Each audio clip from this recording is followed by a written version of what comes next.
नमस्कार, स्वागत है आप सभी का। मैं हूं माधवी पांडे आपके साथ। प्रधानमंत्री नरेंद्र मोदी ने रविवार को अपने लोकप्रिय रेडियो कार्यक्रम मन की बात में अपनी बात रखी।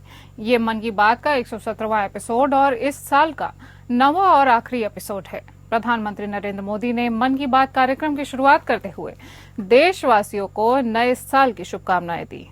117वें एपिसोड में मोदी ने प्रयागराज में होने वाले महाकुंभ की भी चर्चा की। पीएम ने कहा कि महाकुंभ एकता का महाकुंभ भी है। पीएम मोदी ने संविधान की चर्चा करते हुए कहा कि साल 2025 में संविधान को 75 साल पूरे होंगे। संविधान हमारा मार्गदर्शक है। पीएम मोदी ने नक्सल प्रभावित इलाके में बस्तर ओलंपिक की भी चर्चा की। संविधान हमारे लिए गाइडिंग लाइट है, हमारा मार्गदर्शक है। ये भारत का संविधान ही है जिसकी वजह से मैं आज यहां हूं, आपसे बात कर पा रहा हूं।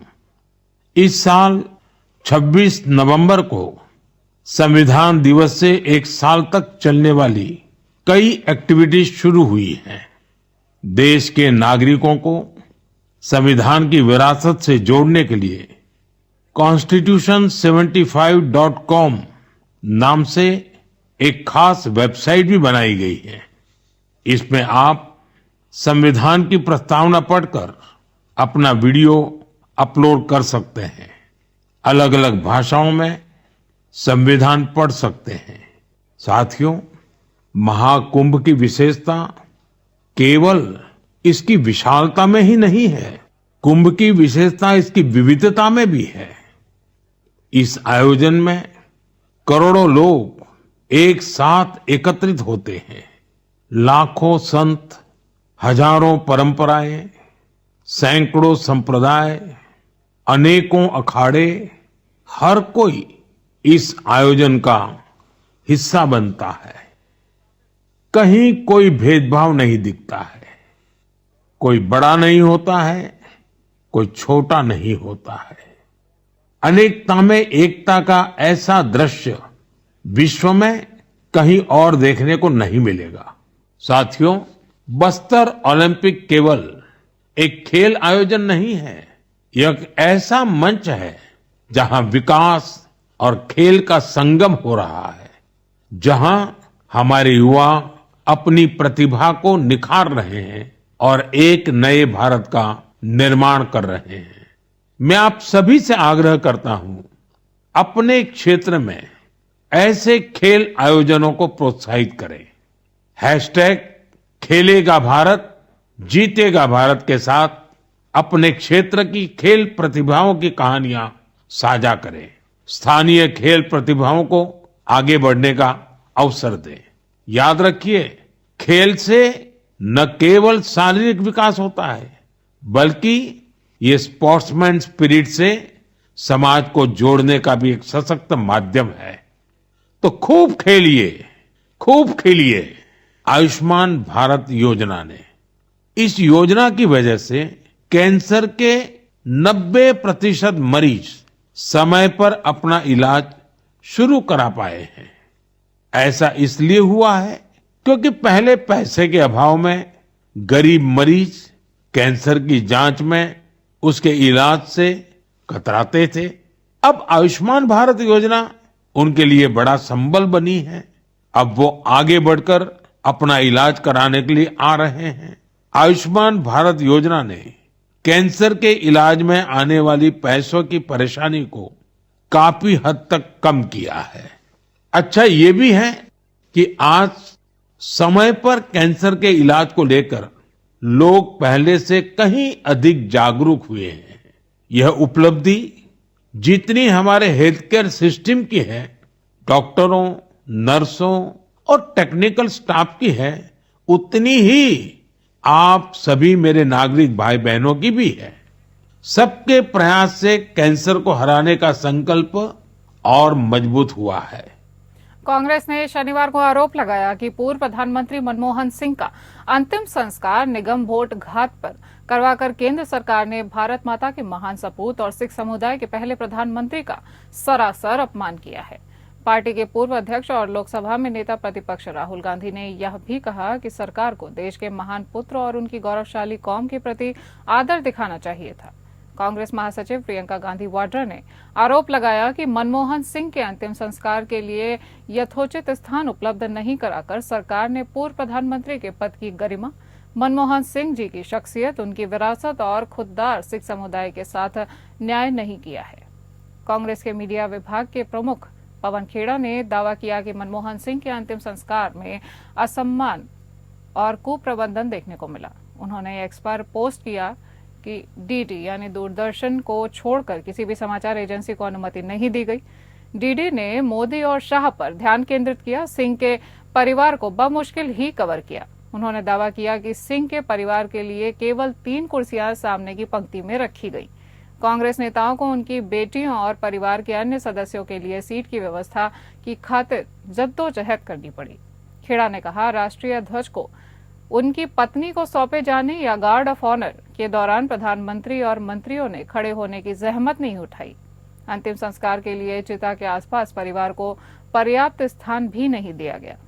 आम आदमी पार्टी के संयोजक अरविंद केजरीवाल ने भी इस विषय को लेकर केंद्र सरकार पर निशाना साधा है। उन्होंने एक्स पर पोस्ट किया, ये खबर सुनकर मैं स्तब्ध हूं। भारत के पूर्व प्रधानमंत्री डॉक्टर मनमोहन सिंह जी का अंतिम संस्कार निगमबोध घाट पर किया गया। इसके पूर्व भारत के सभी प्रधानमंत्रियों का अंतिम संस्कार राजघाट पर किया जाता था। भारतीय जनता पार्टी के अध्यक्ष जेपी नड्डा ने कांग्रेस पर पलटवार किया है और उस पर मनमोहन सिंह के निधन को लेकर राजनीति करने का आरोप लगाया है। नड्डा ने कहा कि इस घटिया सोच के लिए कांग्रेस की जितनी भी निंदा की जाए वो कम है। उन्होंने आरोप लगाया कि कांग्रेस ने मनमोहन सिंह को जीते जी कभी भी वास्तविक सम्मान नहीं दिया, लेकिन अब उनके सम्मान के नाम पर राजनीति कर रही है।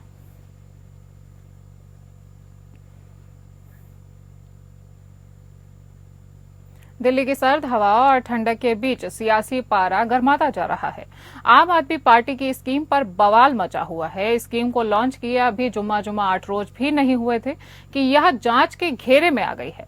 दिल्ली के एलजी ने महिला सम्मान योजना की जांच के आदेश दे दिए हैं। दिल्ली के उपराज्यपाल वीके सक्सेना ने महिला सम्मान योजना के नाम पर महिलाओं की निजी जानकारी इकट्ठा करने वाले लोगों के खिलाफ जांच के आदेश दिए हैं। उपराज्यपाल वीके सक्सेना ने कांग्रेस नेता संदीप दीक्षित की शिकायत का संज्ञान लेते हुए मुख्य सचिव को मुख्यमंत्री महिला सम्मान योजना के तहत रजिस्ट्रेशन से संबंधित आरोपों की जांच करने का निर्देश दिया है। केजरीवाल को यही बात चुभ गई है। जैसे ही आदेश की कॉपी सामने आई, केजरीवाल ने आरोप लगाया कि बीजेपी और कांग्रेस नहीं चाहती कि महिलाओं को ये योजना मिले। यानी केजरीवाल ने सियासी पत्ते फेंकते हुए बताया कि उनकी पार्टी अगर सत्ता में नहीं आई तो बीजेपी कांग्रेस इस योजना को रोक देंगी। कांग्रेस नेता संदीप दीक्षित ने आम आदमी पार्टी पर वादे पूरे न करने का आरोप भी लगा दिया। उन्होंने महिला सम्मान योजना पर सवाल उठाते हुए कहा कि कैबिनेट से मंजूरी के बावजूद अब तक इसका नोटिफिकेशन जारी क्यों नहीं किया गया। दरअसल महिला और बाल विकास विभाग ने अखबारों में एक सार्वजनिक नोटिस प्रकाशित किया है। इसमें कहा गया है कि योजना की अधिसूचना जारी होने पर फॉर्म जमा करने के लिए एक डिजिटल पोर्टल शुरू किया जाएगा। विभाग ने लोगों को सलाह दी है कि वे किसी अनधिकृत व्यक्ति के दिए गए फॉर्म को न भरें। आरोप है कि आम आदमी पार्टी योजना के नाम पर महिलाओं के फोन नंबर ले रही है, जिसका गलत इस्तेमाल हो सकता है।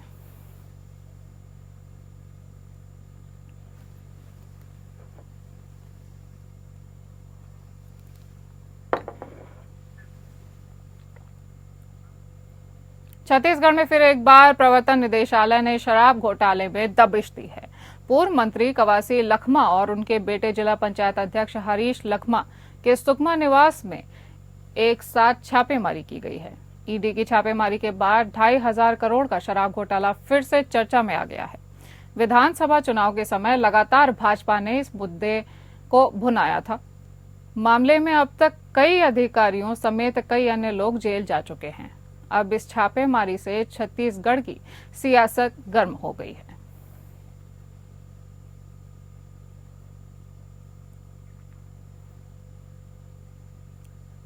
पूर्व आबकारी मंत्री कवासी लखमा पर ईडी की कार्यवाही पर कांग्रेस ने बीजेपी पर हमला किया है। कांग्रेस संचार विभाग प्रमुख सुशील आनंद शुक्ला ने आरोप लगाया है कि वरिष्ठ आदिवासी नेता कवासी लखमा पर ईडी की कार्यवाही भारतीय जनता पार्टी की दुर्भावना को दर्शाती है। जब जब छत्तीसगढ़ में चुनाव होते हैं तो कांग्रेस के नेताओं का निशाना बनाया जाता है। सुशील आनंद शुक्ला ने कहा कि अभी नगरीय निकाय और पंचायत के चुनाव होने वाले हैं, इसलिए ईडी के जरिए विपक्ष के नेताओं का निशाना बनाया जा रहा है, लेकिन हम लड़ेंगे, मुकाबला करेंगे। आदिवासी नेता कवासी लखमा के यहाँ ईडी की कार्रवाई भारतीय जनता पार्टी की दुर्भावना को दर्शाती है।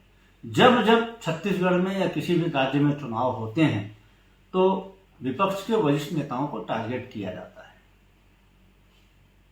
नगरीय निकाय चुनाव, पंचायत चुनाव होने वाले हैं और कांग्रेस के वरिष्ठतम आदिवासी नेता, लोकप्रिय आदिवासी नेता कवासी लखमा के घर ईडी की कार्रवाई की गई है। यह भारतीय जनता पार्टी का फ्रस्ट्रेशन है। भारतीय जनता पार्टी विपक्ष पे दबाव बनाने के लिए केंद्रीय एजेंसियों का दुरुपयोग करती है। कांग्रेस पार्टी इससे डरने वाली नहीं है। हम लड़ेंगे, मुकाबला करेंगे, उनको बेनकाब करेंगे। कवासी लखमा पर ईडी कार्यवाही पर कांग्रेस के आरोपों पर बीजेपी ने पलटवार किया है। भारतीय जनता पार्टी के प्रदेश प्रवक्ता केदारनाथ गुप्ता ने पूर्व मंत्री कवासी लखमा के ठिकानों पर बस्तर से लेकर रायपुर तक प्रवर्तन निदेशालय यानी कि ईडी द्वारा शनिवार को मारे गए छापों पर कहा कि ईडी की जो कार्यवाही हुई है वह इनपुट के आधार पर है। गुप्ता ने कहा कि चूंकि लखमा मंत्री भी रहे हैं और कुछ भ्रष्टाचार के मामले भी बस्तर क्षेत्र के सामने आए हैं, इसलिए ऐसा प्रतीत हो रहा है कि कहीं न कहीं कुछ न कुछ दाल में काला जरूर तो है। भाजपा प्रदेश प्रवक्ता गुप्ता ने कहा कि कवासी लखमा भूपेश सरकार में आबकारी मंत्री रहे हैं और इस दौरान प्रदेश में 2200 करोड़ रुपए का शराब घोटाला भी हुआ है। एक सेंट्रल एजेंसी है, जांच एजेंसी है और निश्चित रूप से इनपुट के आधार पर वो जांच के लिए जाती है। कवासी लखमा राजनीतिक परिवार रहा है पूरा और लखमा परिवार के ऊपर लगातार कुछ ना कुछ जनता के बीच चर्चा का विषय रहता है, अखबारों में आता है और झीरम घाटी के समय भी जनता में चर्चा का विषय था कि कवासी लखमा अकेले बच के कैसे निकल गए, उन्हें एक मोटरसाइकिल कैसे मिल गई। ये मेरा आरोप नहीं है, जनता कहती है। तो मुझे ऐसा लगता है कि ईडी की जो कार्रवाई हुई है वो इनपुट के आधार पर है और वो मंत्री भी रहे हैं, कुछ भ्रष्टाचार के मामले भी बस्तर क्षेत्र में आए हैं। तो मुझे ऐसा लगता है कि कहीं ना कुछ दाल में काला तो जरूर है। दक्षिण कोरिया के मुआन अंतर्राष्ट्रीय हवाई अड्डे पर रविवार को एक बड़ा विमान हादसा हो गया। विमान के रनवे से उतरकर दुर्घटनाग्रस्त हो जाने से 179 लोगों की मौत हो चुकी है, जबकि 2 लोग बचाए गए हैं। ये दुर्घटना उस समय हुई जब थाईलैंड से उड़ान भरने वाले 175 यात्रियों और 6 क्रू मेंबर्स को लेकर जेजू एयर का विमान हवाई अड्डे पर उतर रहा था। हादसे का एक वीडियो सामने आया है जिसमें विमान रनवे से उतरकर दूर तक फिसलता हुआ दिखाई दे रहा है और आगे जाकर एक फेंसिंग से टकरा जाता है। टकराने के बाद विमान में एक जोरदार धमाका होता है और इसके परखच्चे उड़ जाते हैं। टकराने के तुरंत बाद ही विमान में आग लग जाती है। अधिकारियों के मुताबिक लैंडिंग गियर में खराबी के कारण विमान रनवे से भटक गया और बाढ़ से टकरा गया। अधिकारियों ने कहा कि वे आग लगने के सही कारण की जांच कर रहे हैं। विजुअल्स में इस विमान को लैंडिंग गियर खोले बिना उतरते हुए दिखाया गया और अंत में विस्फोट हो गया। अधिकारियों ने बताया कि थाईलैंड के बैंकॉक से उड़ान भरने वाला यह विमान स्थानीय समय अनुसार सुबह 9:07 पर दक्षिण पश्चिमी हवाई अड्डे पर उतरते समय रनवे से फिसल गया और फेंसिंग से टकरा गया। सोशल मीडिया पर शेयर की गई तस्वीरों और वीडियो में दिखाया गया है कि विमान में आग लग गई और चारों ओर धुआं और आग फैल गई है।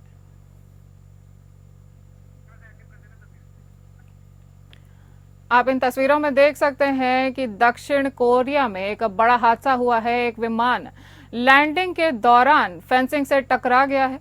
कहा जा रहा है कि गियर न लगने से ये विमान अनियंत्रित हो गया और जाकर के फेंसिंग से टकरा गया। फेंसिंग से टकराते ही इस विमान में एक भीषण आग लग गई। केवल 2 लोगों को बचाया जा चुका है। 179 लोगों की मौत हो चुकी है। यह दुर्घटना उस समय हुई जब थाईलैंड से उड़ान भरने वाले 175 यात्रियों और 6 क्रू मेंबर्स को लेकर जेजू एयर का विमान हवाई अड्डे पर उतर रहा था। हादसे का एक वीडियो सामने आया है जिसमें विमान रनवे से उतरकर दूर तक फिसलता हुआ दिखाई दे रहा है और आगे जाकर एक फेंसिंग से टकरा जाता है। आप इन तस्वीरों में विमान का फेंसिंग से टकराते हुए देख सकते हैं। टकराने के बाद विमान में एक जोरदार धमाका हुआ और इसके परखच्चे उड़ जाते हैं।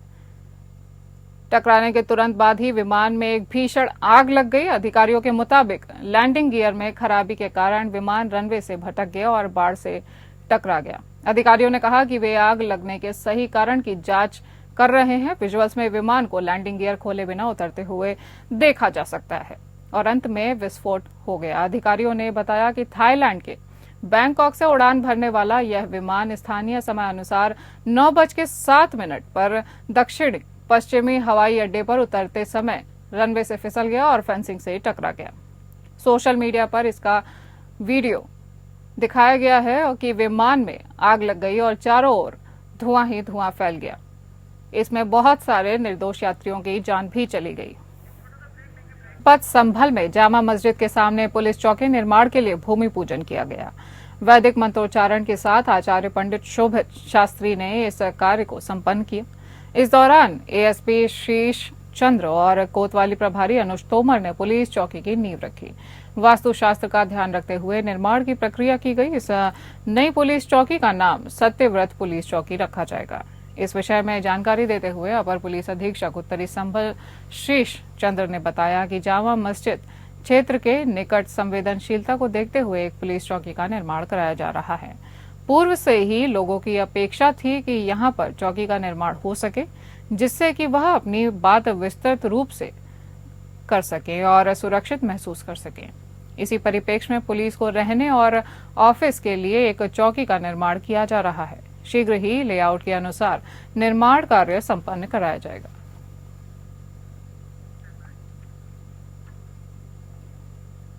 जनपद संभल की चंदौसी के मुस्लिम बहुल लक्ष्मणगंज मोहल्ले में एएसआई टीम की उपस्थिति में बावड़ी का सिरा तलाशने के लिए खुदाई 8वें दिन भी जारी रही।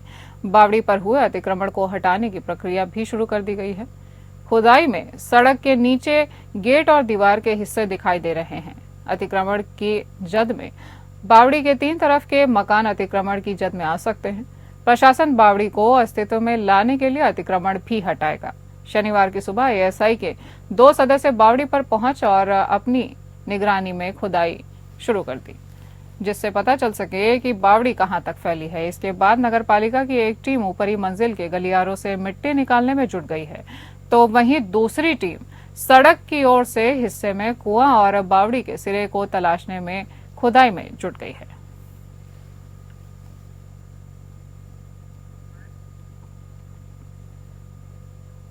नए साल के पहले दिन पर देवघर के बाबा मंदिर में आने वाले श्रद्धालुओं को अब बाबा का दर्शन करने के लिए 300 रुपए की जगह 600 रुपए देने होंगे।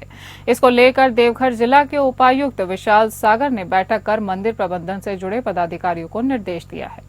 नए साल पर कई ऐसे लोग हैं जो पिकनिक स्पॉट नहीं जाकर मंदिर में भगवान भोलेनाथ का दर्शन करना पसंद करते हैं। इसलिए 1 जनवरी को वैसे श्रद्धालुओं की अत्यधिक भीड़ देखने को मिलती है। इसलिए देवघर जिला प्रशासन और मंदिर प्रबंधन के द्वारा 1 जनवरी के दिन शीघ्र दर्शनम कूपन के दर में बढ़ोतरी की जाएगी। देवघर बाबा मंदिर के मुख्य प्रबंधक रमेश परिहस्त ने बताया कि हर वर्ष की तरह इस वर्ष भी 1 जनवरी को शीघ्र दर्शनम कूपन के दर में बढ़ोतरी की गई है, क्योंकि नए साल के प्रथम दिन में हजारों की संख्या में ऐसे श्रद्धालु आते हैं जो बाबा मंदिर का दर्शन करना चाहते हैं। इसके अलावा मंदिर के प्रभारी सह जिले के अनुमंडल पदाधिकारी रवि कुमार के द्वारा भी मंदिर में व्यवस्था को मजबूत करने के लिए दिशा निर्देश दिए गए हैं, जिससे नए साल में मंदिर में दर्शन करने वाले के लिए आने वाले श्रद्धालुओं को किसी तरह की कोई दिक्कत का सामना न करना पड़े। जिला प्रशासन ने जारी किया है कि शीघ्र दर्शनम कूपन का नया दर सिर्फ 1 जनवरी के लिए मान्य होगा। उसके बाद फिर से आम दिनों में शीघ्र दर्शनम कूपन का दर 300 रुपए कर दिया जाएगा।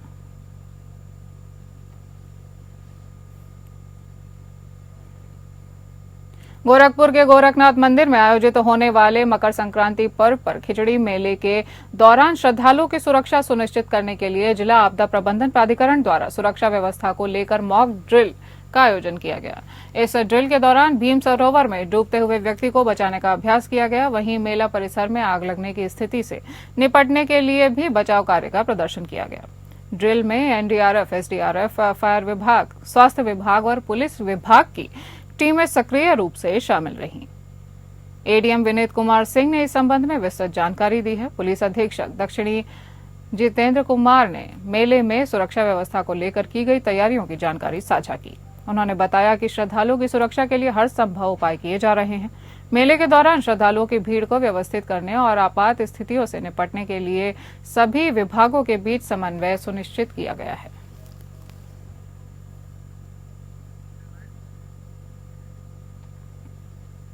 यूपी के हमीरपुर जिले में बीती रात NH-34 हाईवे पर एक बड़ा सड़क हादसा हो गया, जिसमें एक ट्रक ड्राइवर की जिंदा जलकर मौत हो गई। भिड़ंत के बाद 2 ट्रकों में आग लग गई। एक्सीडेंट के दौरान एक डंपर धू कर जल रहे ट्रकों से जा टकराया। डंपर ड्राइवर व खलासी गाड़ी लेकर भाग निकले, जबकि दूसरे ट्रक का ड्राइवर केबिन में जिंदा जल गया। हादसे के चलते हाईवे पर दोनों ओर लंबा जाम लग गया। सड़क हादसा रात करीब 9 बजे सुमेरपुर मंडी समिति के पास हुआ था। एक्सीडेंट की सूचना मिलते ही मौके पर फायर ब्रिगेड और पुलिस टीम पहुंच गई थी। दरअसल हमीरपुर जिले से निकलने वाले NH-34 सागर हाईवे पर सुमेरपुर मंडी समिति के पास पेट्रोल पंप के बाहर कानपुर की ओर से जा रहा पशु आहार से लदे ट्रक की सामने से आ रहे ट्रक से भिड़ंत हो गई। टक्कर होते ही दोनों ट्रकों में आग लग गई। तभी कबरई से कानपुर की ओर जा रहा एक गिट्टी से लदा डंपर जल रहे ट्रकों से टकरा गया। डंपर चालक गाड़ी बैक करके वाहन लेकर भाग निकला। फायर ब्रिगेड की टीम ने 2 घंटे के बाद आग पर काबू पाया। फायर ब्रिगेड की टीम को आग बुझाने के दौरान एक ट्रक में ड्राइवर सीट पर ट्रक ड्राइवर जला हुआ मिला। हादसे के दौरान हाईवे के दोनों ओर वाहनों की लंबी लाइन लग गई और भारी जाम देखने को मिला।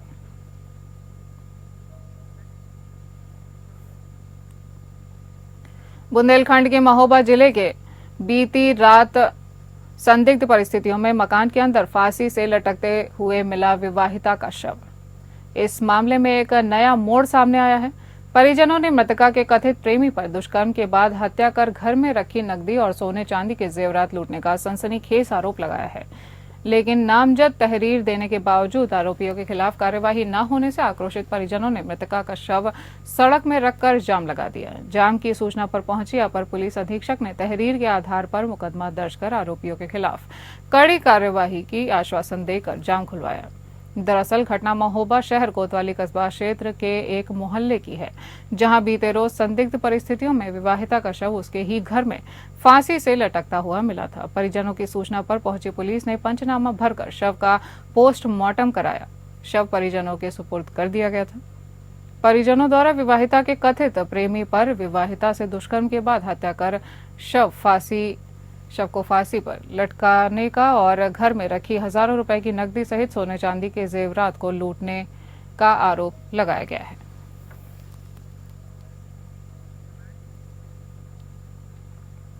सीतापुर में दबंगों के हौसले बुलंद है। सीतापुर के थाना मानपुर के ग्राम हैबतपुर में पुरानी रंजिश के चलते लाठी डंडों से लैस दबंगों ने घर में घुसकर घरेलू सामान सहित गाड़ी ट्रैक्टर तोड़ डाला और महिलाओं से मारपीट की और जान से मारने की धमकी भी दे डाली। पीड़िता ने नकदी सहित घर के जेवरात भी लूटने का आरोप लगाया है। आरोप है कि दबंगों ने महिलाओं से अश्लील हरकतें भी की है। पीड़िता ने मुख्यमंत्री पुलिस अधीक्षक महिला आयोग से भी मामले की शिकायत की है। लाठी डंडों से लैस दबंगों का वीडियो सोशल मीडिया पर वायरल हो रहा है।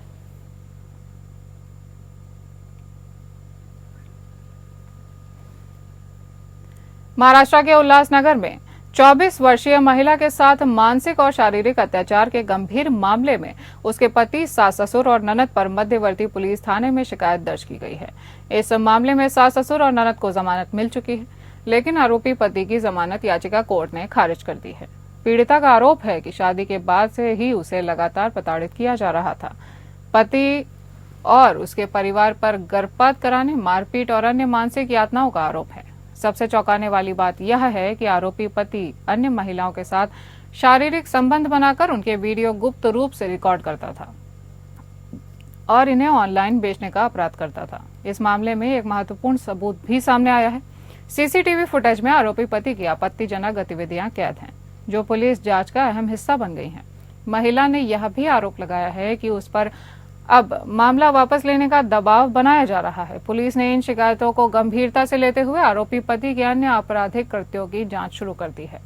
स्थानीय निवासियों ने इस घटना पर गहरा आक्रोश व्यक्त किया है और प्रशासन से सख्त कार्यवाही की मांग की है। पुलिस ने पीड़िता को सुरक्षा का भरोसा दिलाते हुए दोषियों को जल्द से जल्द जेल भेजने का आश्वासन दिया है।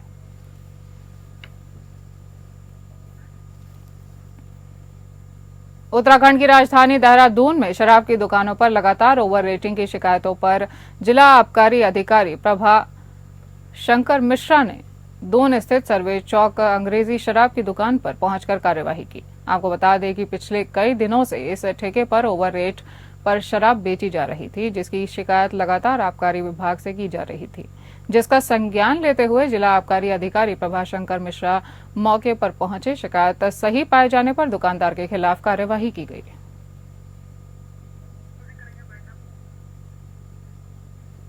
इस बुलेटिन में इतना ही। नमस्कार।